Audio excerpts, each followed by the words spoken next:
नमाजी और शैतान का वाकई। एक शख्स अंधेरी रात में फजर की नमाज पढ़ने के लिए घर से निकला।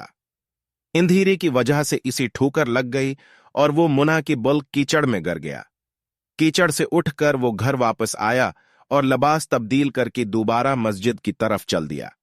अभी चंद कदम ही चला था कि दोबारा उसी ठोकर लगी और वो दोबारा कीचड़ में गिर गया। कीचड़ से उठकर वो फिर दोबारा अपने घर गया, लिबास बदला और मस्जिद जाने के लिए दोबारा घर से निकला। जैसी है वो अपने घर से बाहर निकला तो उसकी दरवाजे पर उसे एक शख्स मिला जो अपनी हाथ में रोशन चिराग थामे हुए था।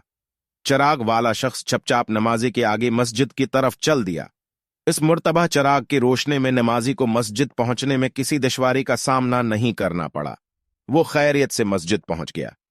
मस्जिद के दरवाजे पर पहुंचकर चिराग वाला शख्स रख गया।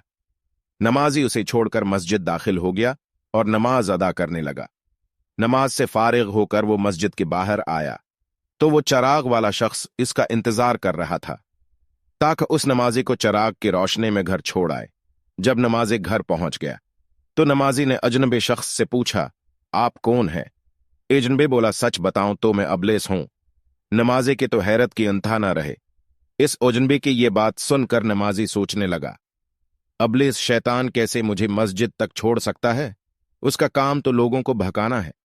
तो उस शख्स ने बड़े हैरत के साथ अबलीस से पूछा, तुझे तो मेरे नमाज रह जाने पर खुश होना चाहिए था, मगर तुम तो चिराग की रोशनी में मुझे मस्जिद तक छोड़ने आए। अबलीस ने जवाब दिया कि जब तुम्हें पहली ठोकर लगी और तुम लिबास तब्दील करके मस्जिद की तरफ पलटे तो अल्लाह ताली ने तेरे सारे गुनाह मुआफ फरमा दिए। जब तुम्हें दूसरी ठोकर लगी तो अल्लाह ताली ने तुम्हारी पूरे खानदान को बख्श दिया। जिस पर मुझे फिक्र हुई कि अगर अब तुम्हें ठोकर लगी तो अल्लाह तालिया कहीं तुम्हारे उस अमल की बदौलत तुम्हारी सारे गांव की मग़फ़रत न फरमा दी। इसलिए मैं चिराग लेकर आया हूं कि तुम बगैर गरी मस्जिद तक पहुंच जाओ।